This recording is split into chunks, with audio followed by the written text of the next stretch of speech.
Hello, my name is Orton Ortwine, and I am here to talk to you about Ray Bradbury and the LA Science Fiction League. Ray Bradbury and his bunch were basically the first geeks, and I will talk more about that as this goes on. So I represent the Ray Bradbury Experience Museum, and I will talk more about that organization at the end. So let's begin at the beginning here. So I'm going to focus on three men. So I'm guessing you've heard of Ray Bradbury. Otherwise, what are you doing here? Also going to talk about a guy by the name of Ray Harryhausen. He was a visual effects wizard in stop motion animation. Right there, he's working on probably his best known piece of footage. That is a skeleton fighting sequence from Jason and the Argonauts. He perfected a technique he called dynamation, and he's just generally considered one of the best known people in the world of visual effects. And I'm also going to talk about a gentleman named Forrest, better known as Forry Ackerman, and he's a bit harder to define. So he was a fanzine literary agent, writer, bit actor. He was lots of things, really. He's a little bit difficult to define. Really, I would say he was the world's first professional fan. Nowadays, lots of people blog or write about or podcast about all aspects of pop culture, and he was doing this way back in the 1930s. He's largely credited with coining the phrase sci-fi, and he's best known as the editor of Famous Monsters of Filmland, which was a very influential magazine in its time. And he also amassed the world's largest horror and sci-fi collection. And what's most incredible about that is that he got most of it for free. And I'll talk more about that later. So these three met as members of the LA Science Fantasy League in 1939 when they were between the ages of 17 and 21. And they would be friends forever, and they would really change the world of geek culture. So to begin at the beginning, so the Bradburys moved to LA when Bradbury was just shy of 14 years old. His father got a job at the advice of his brother-in-law, Uncle Einar, and if you know Bradbury's writing, that name will look familiar. Bradbury later wrote a story called simply Uncle Einar. Bradbury gets a job at the local power company. So it's really just a coincidence that they just happened to move to LA, which really was the best place in the world for an aspiring science fiction writer. I'm not sure the world would have heard of Bradbury had they not moved to LA when he was a kid. He worked hard, but as you can see here, he would meet some very important people that would launch his career. And just so you know, that picture that you see on the left, that is Bradbury with none other than Marlene Dietrich. And it really says something about the time that Bradbury was living in, that a nobody like him could walk up to one of the most famous women in the world and get his picture taken with her. And that was not the only Hollywood celebrity that he was photographed with. Bradbury would spend his spare time roller skating around LA getting autographs, and he got autographs from people like, Dietrich, George Burns, W.C. Fields, and several others. So the walls between the famous and not famous just weren't as thick back then. And Bradbury's accessibility to certain VIPs would really help his career. So when he was 17 years old, Bradbury joined something called the LA Science Fiction League. So he happens to see this flyer when he's walking out of a bookstore, and the rest, as they say, is history. Now it is known as the LA Science Fantasy Society, and it's still meeting. It is the oldest still running science fiction fan club. And the league was begun by a guy named Hugo Gernsback, and you could do a whole separate talk on him. He was basically the founding father of modern science fiction. The Hugo Award is named after him. Probably his best known contribution is he edited Amazing Stories, considered by many to be the first science fiction magazine. And the logo that you see on the left was designed by Frank Paul, who was a very well-known sci-fi artist. He did most of the covers of Amazing Stories in its early days, and he is still one of the most sought after by collectors for science fiction artwork. So Bradbury doesn't know any of this, but this is some very exclusive company he's about to join. So here is an early photograph of the society. So Bradbury says he went upstairs and bought a 10-cent malt and looked at all these weird people. And they met at a place called Clifton's Cafeteria, which is still standing. It's a very neat place, and it's actually a lot fancier than its name would imply. It's a very exquisite place, but they did not charge these people much of anything to meet there, so that was the appeal. And the League met in downtown LA at Clifton's Cafeteria. And this was where 17-year-old Bradbury met 21-year-old Forry Ackerman. So up in the left-hand corner, the guy in the striped shirt that's holding on to that girl, that is Ray Bradbury. And then in the bottom right-hand corner, the guy in the coat and tie, that is 21-year-old Forry Ackerman. And this is what Ackerman had to say about Bradbury. It's a wonder we didn't strangle him. So Ray was a rather boisterous young boy. He liked to imitate Hitler and W.C. Fields. It's a wonder we didn't strangle him. So Bradbury, 17 years old, very hyper.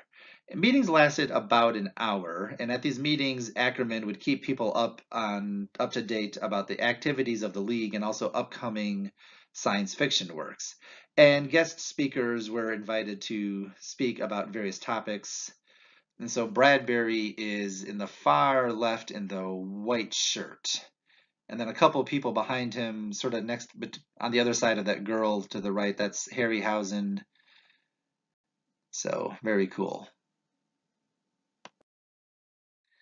So they really bonded over King Kong. So Forry at this point already had a large collection of movie stills. Back then, movie theaters frequently had stills of the movies they were showing, these big pictures from the movie on cardboard backing that they would display in the lobby as a way of enticing people to see the film. Forry loved these, and he collected these all the time. And most of the time, they just gave them to him for free, the stills and the posters. And so by the time he's 21, he has just this vast library of images from movies. So a local movie house knew this and asked Forry if they could borrow his stills because they were going to be showing King Kong again. So someone calls up Forry and says, listen, I love King Kong. I'm obsessed with King Kong. Could I borrow these stills for a little while just so I could draw them? I'm an artist. And Forry says, sure. And Forry also invites this guy to join the League. And this stranger turned out to be Ray Harryhausen. So that's a teenage Ray Harryhausen there. So he saw King Kong when he was 13 at Grauman's Chinese, and it just fell on him. He became obsessed. He does everything he can to learn about stop motion animation. This is way before the internet, obviously, so this is hard work, but he somehow manages to learn enough to not only build his own dinosaurs, I mean, that's his brontosaurus there in the picture, but he made his first stop motion film when he was only 15 years old. And you can see this film on the internet. It really is amazing what he was doing at such a young age in his backyard and in his garage.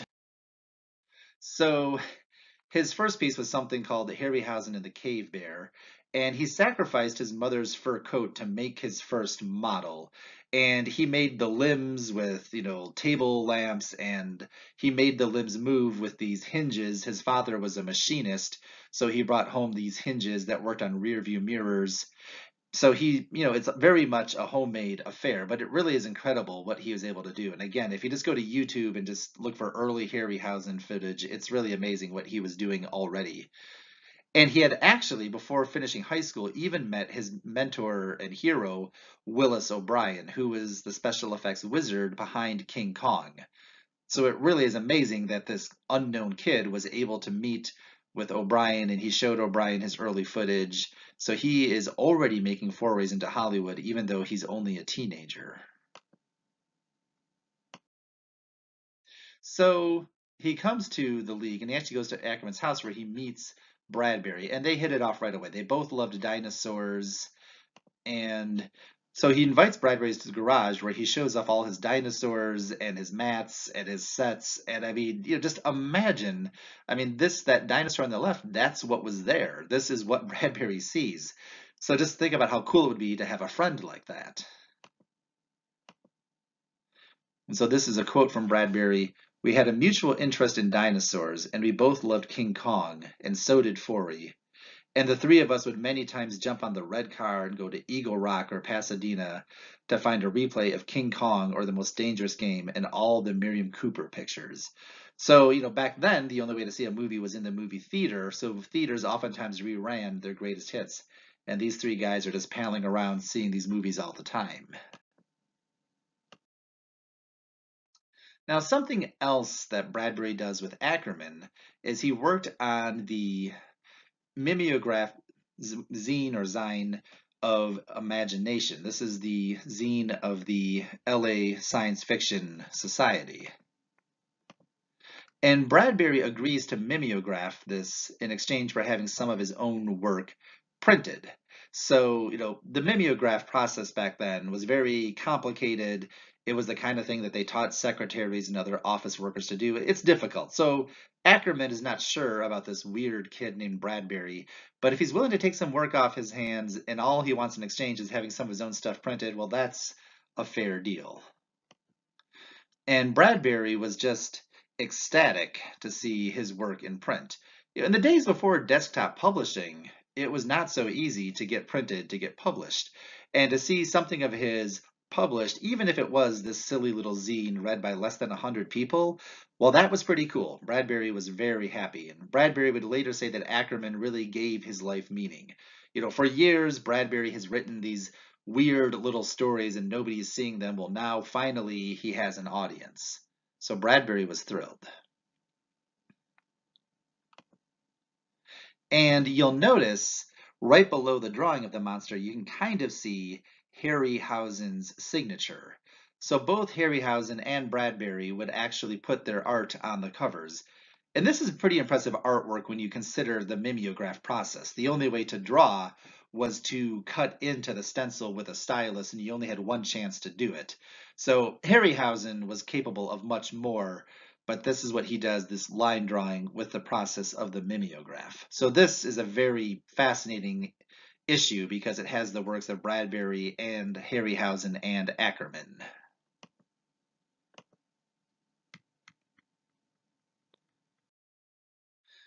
And then Ackerman eventually gave Bradbury money to start his own zine, Futura Fantasia. And this is really the only time that Bradbury ever uses a pseudonym. And I'm not sure why he did that, because most of the people reading it knew that it was him, but he would use pseudonyms for his different works of art. And this case, the artwork is by a gentleman named Hans Bach. And there would be a total of 4 editions. And the role of Futura Fantasia is not just to publish sci-fi, but also to keep members of the League up to date on what's going on. I think of them as kind of Facebook postings in print. And so these are some quotes from Futura Fantasia. And Ackerman is here, science fiction's finest fan and friend. Now remember, none of these people are particularly well known yet. Night of Halloween. Bradbury took along weird mask fashioned by Harryhausen and, in spookiest part of film, scared hell out of innocent blonde sitting alongside. So Harryhausen, something else he did was he made masks, and he made one for Bradbury and Ackerman, and they went out on Halloween night. And then Forrest J. Ackerman dressed in future garb at convention looking like a fugitive from a costume shop. So this comment is a reference to the first ever World Science Fiction Convention. And so this is what he's referring to, the World Science Fiction Convention of 1939. And that is Bradbury there in the striped shirt. He's all of 19 years old, and his buddy Ackerman actually paid his bus fare and for his stay at the local YMCA. So Ackerman at this point has a job and he's living rent-free, so he's got some expendable income. Bradbury would always say it was $50 or $90. In any case, Ackerman really does him a favor here. And this convention is generally thought of as the great-granddaddy of all cons. It's way before Comic-Con or any of those. It is the World Science Fiction Convention. It is still going on, actually. It's held in a different city every year. And this really is the first con. So among the guests were people like Isaac Asimov, John W. Campbell, and also Frank Paul, who was the artist who did the work on the left. That is generally considered the first image of a flying saucer. And Frank R. Paul is already pretty famous at this point. And to this day, he did all the cover paintings for Amazing Stories and several other science fiction magazines. And he was the guest of honor, and his works are still highly sought after. And something else you see for the first time is cosplay. So that is Forry Ackerman and his girlfriend, a woman by the name of Myrtle Douglas that Ackerman always called Morojo. And she really is the founding mother of cosplay. It was her idea. So she designed and sewed and did everything with the costumes. And they both thought that everyone would be in costume. But in fact, they were the only ones. And that's why you have that kind of bemused look on Ackerman's face there. And this probably is the first time a couple wore costumes to a convention, so they started a trend there. So there you see a quote, Ackerman, I just thought everybody was going to come as spacemen or vampires or one thing or another, but nobody else does. However, when Worldcon took place the following year in Chicago, it's in a different city every year, a dozen fans came in costume. And then at the third Worldcon, this was in Denver, they had an actual contest which Ackerman won in a costume designed by Harryhausen. And Harryhausen also designed a costume for Douglas. So Harryhausen is a good guy to know. So Ackerman had already published a lot of opinions about various science fiction books and movies and other things, and it was not always well received. So when Ackerman got off the train, he saw these people waiting for him, and he thought they were fans, but they were in fact people who were not happy with him. And one writer even punched him in the stomach as soon as he got off the train. And there's Ackerman again in his costume. So this is the LA Science Fiction League, circa 1940, and I've got arrows pointing to the various people that I've already mentioned. So far on the left, below the green arrow, is Ray Harryhausen, and then over next to the poster there, under the blue stripe, that's Forry Ackerman. Under the red, you have Ray Bradbury in the white shirt. And in front of him is Myrtle Douglas, the founding mother of cosplay. Now the purple stripe, kind of forward ahead of the poster, is someone we haven't mentioned yet.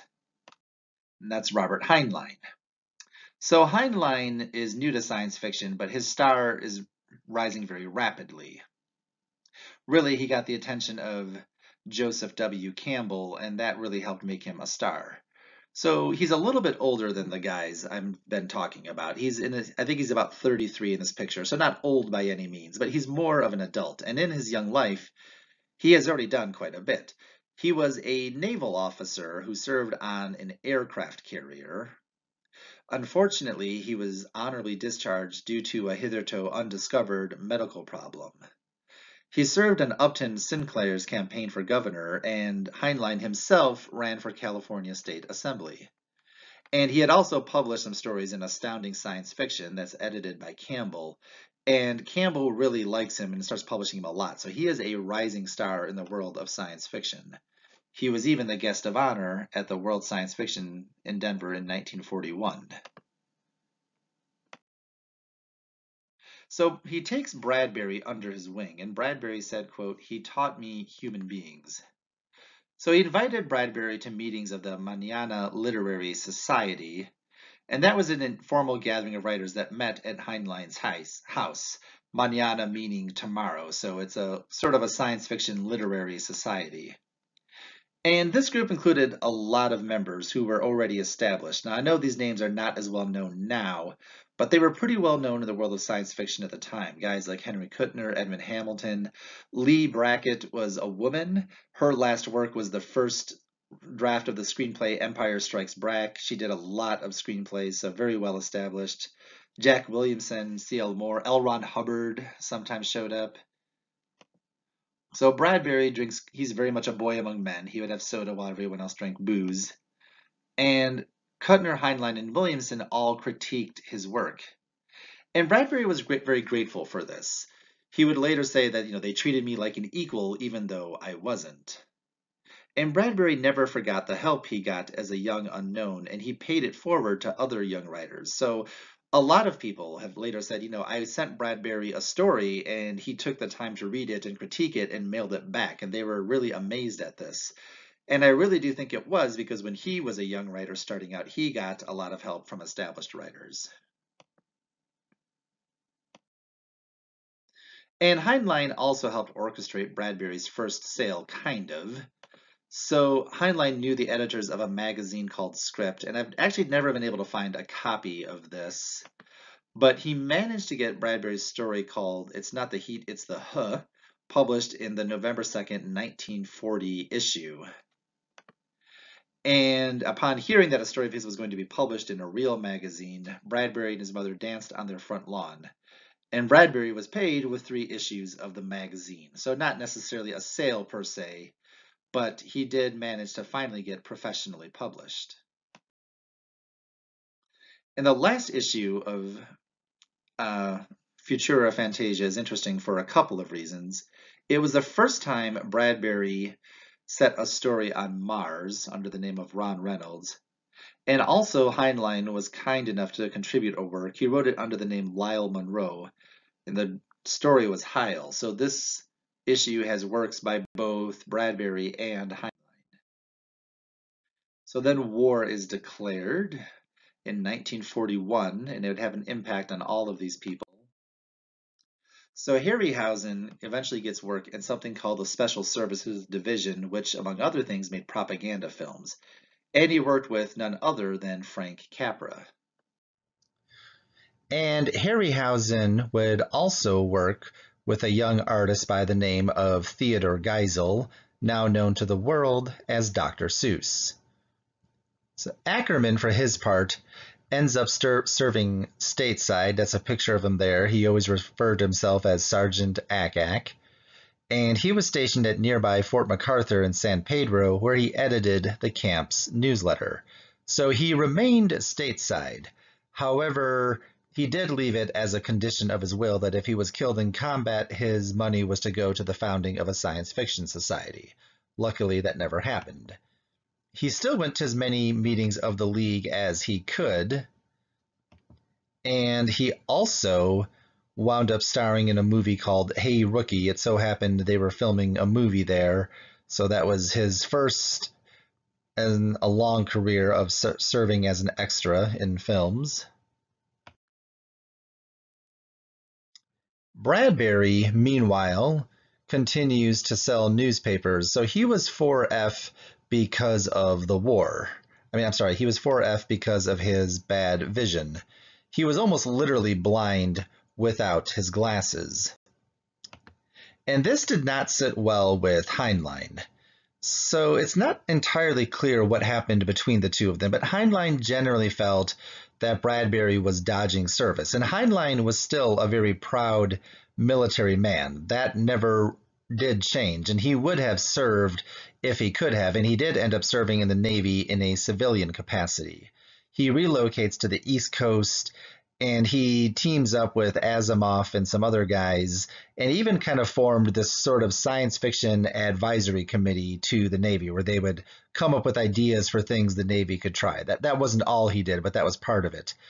It's not totally clear what the falling out between Heinlein and Bradbury was, but the general consensus was it had something to do with the fact that Bradbury did not serve and did not seem to be disappointed that he couldn't serve. Bradbury apparently joked about pretending to be gay to get out of the service, and Heinlein didn't think that was funny at all. In any case, the two men did not speak for decades.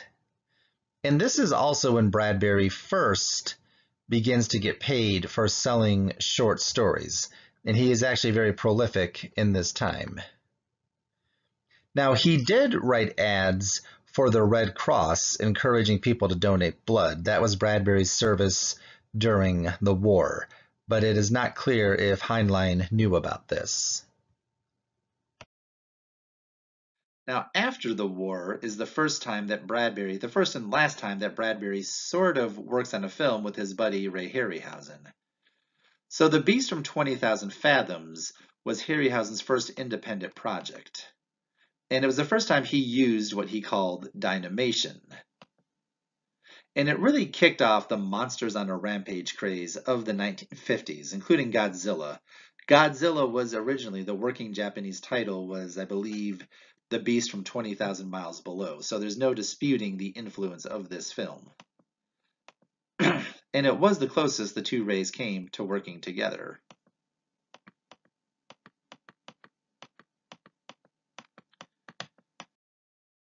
So Bradbury had published a story called The Foghorn that the Saturday Evening Post changed to the title The Beast from 20,000 Fathoms in that issue there. So shortly after, Bradbury was asked to write a screenplay for a film that he then recognized as his own story. So, Harryhausen says to Bradbury, you'd probably want to work on this film that I'm working on. And Bradbury reads the script and says, wait a minute, this is my story. So they gave him the credit for working on the film, but that was as far as it went. Bradbury did not work any further on the project. So Forry Ackerman, for his time, starts something called the Ackerman Agency. And it was basically a literary agency, and his clients included, Ray Bradbury, also Isaac Asimov, L. Ron Hubbard, Rod Serling, and Ed Wood. He would later joke that he was Ed Wood's literary agent. His specialty was trying to get their works made into movies and television. Later, Ackerman, using his collection of movie stills, would launch Famous Monsters of Filmland, and it was meant to be a one-off. He's partnered there with James Warren. And to give you an idea of how cheap this production is, James Warren is the guy in the Frankenstein mask, and that girl is Warren's girlfriend at the time. And yes, Ackerman really did write collector's edition on the very first issue. It's one of the few times that something that has collector's edition written on it would become a collectible. And this was a very influential magazine. So it didn't just talk about the celebrities. It certainly did. He talked a lot about Bela Lugosi and Karloff and others, but he also talked about the people behind the camera, the special effects artists like Ray Harryhausen, the writers like Bradbury, and other people who worked on the nuts and bolts of film. And in the days before the internet, this was not easy information to find. So some early fans include people like Steven Spielberg, John Landis, Stephen King. Stephen King sent one of his first stories to Famous Monsters when he was only 14. And FM also sponsored a lot of conventions and contests for young filmmakers. So while it's maybe not the most famous magazine out there, it had a huge influence on that generation of filmmakers. And he also had the world's largest collection of science fiction and horror memorabilia. And really, you could do a whole separate lecture about the Ackermansion and later the son of the Ackermansion. But basically, this horror stuff that he had been collecting his whole life, props and costumes and posters and movie stills, most of which he got for free. I mean, nobody else cared about this stuff. He eventually crammed into his mansion. And it got so big, he had to move into a bigger house called the Son of the Ackermansion. And he would allow people to tour it for free, usually on Saturdays as long as he was home. And Ackerman also goes to the first con. So in San Diego, a group of people approach Ackerman, teenage boys really, and ask if they would be interested in doing this little con they have planned. So first they did a mini con in March of 1970, and that was really to raise funds for the bigger event, the Golden State Comic Con as it was called, later that same year. And Bradbury was invited by Ackerman to attend the San Diego Comic-Con. So they were both at the very first con way back in 1970, and both attended almost every year for the rest of their lives. Bradbury also wrote about his young days as a Hollywood screenwriter with Harryhausen. So he published a series of mysteries in the 90s. And in the 1990 book, A Graveyard for Lunatics, he and a guy named Roy Hallstrom, who was a pretty obvious stand-in for Harryhausen, solve a mystery together. It's a very fun read. And he also wrote a short story called Tyrannosaurus Rex, which is a tribute to Harryhausen. It's a really hilarious story about how a young film animator sort of gets revenge on a tyrannical producer. And Bradbury and Ackerman often contributed to various zines free of charge. This is when they were both very well established in their careers, really just as a favor to other young fans. And he also frequently, Ackerman did, gave free ad space for these zines in Famous Monsters. And the three guys were friends for life. So Harryhausen was Bradbury's best man, actually Bradbury's only guest at his wedding. And Bradbury later testified as a character witness for Ackerman when Ackerman had a lawsuit against the publisher Dynacom. And Bradbury also presented Harryhausen's Lifetime Achievement Oscar Award in 1992. That's where that picture is from. And there is a picture of the three of them together at one of their last public appearances together, and that is Comic-Con 2006. Not the very last, but one of the last. So next you are going to see some video. I just thought I would end by leaving it to the master himself. I simply cannot top Ray Bradbury when it comes to words. So what you're going to see next is a speech that Bradbury gave at the Oscar ceremony where Ray Harryhausen was given a Lifetime Achievement Award. The first film on which Ray Harryhausen had complete control of the special effects was The Beast from 20,000 Fathoms back in 1953. It was based on a story published in the Saturday Evening Post by a young writer named Ray Bradbury. Yes, that Ray Bradbury. And it is a great pleasure to welcome him to the stage tonight. Ladies and gentlemen, Mr. Ray Bradbury.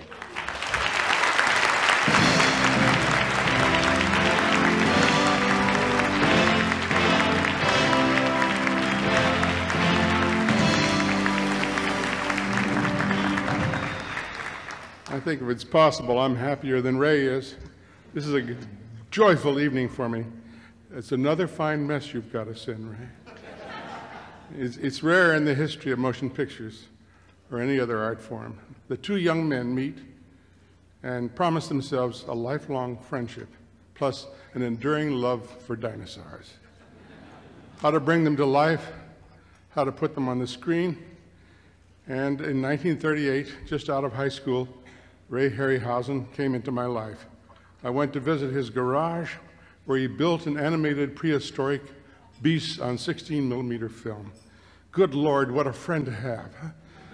Someone just as crazy as I was about primeval monsters and how to get them into theaters and keep them there forever.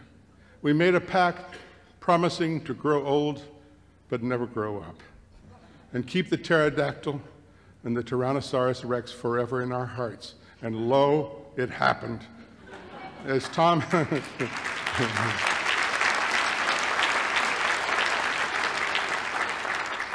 As Tom mentioned, The Beast from 20,000 Fathoms, based on one of my stories, was Ray Harryhausen's first real piece of work in stop-motion animation on the major screen. 24 of his films followed, in which he not only breathed life into the ancient creatures that he constructed with his own hands, but along the way he managed to destroy parts of the planet Earth, including Washington, D.C., Long Beach, California, plus hyperventilating the hearts of millions of fellow cinema technicians and his fans. And he was best man at my wedding along the way. What a great and loving talent is his, and what a life we have shared together. So, Ray Harryhausen, lifelong dear friend, with all my love and all my heart, come get your reward.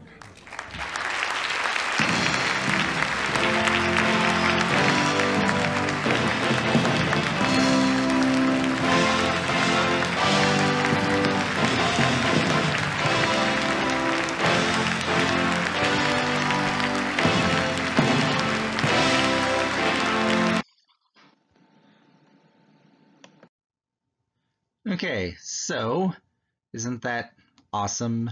So sorry if the sound and video didn't quite link up. That does sometimes happen with these. But I want to give a shout out to the Center for Ray Bradbury Studies in Indianapolis. That is run by John Eller, who was a lifelong friend and also biographer of Ray Bradbury. and that is located in Indianapolis. You see their website there down below. They supplied me with the images of the Futura Fantasia zines that Bradbury edited as a kid, and just a great organization, so they're definitely worth checking out. And also, drop us a line at the Ray Bradbury Experience Museum. You can become a member, you can donate, you can help us out. We are partially open now. We're hoping to be fully open in the future. So thank you very much.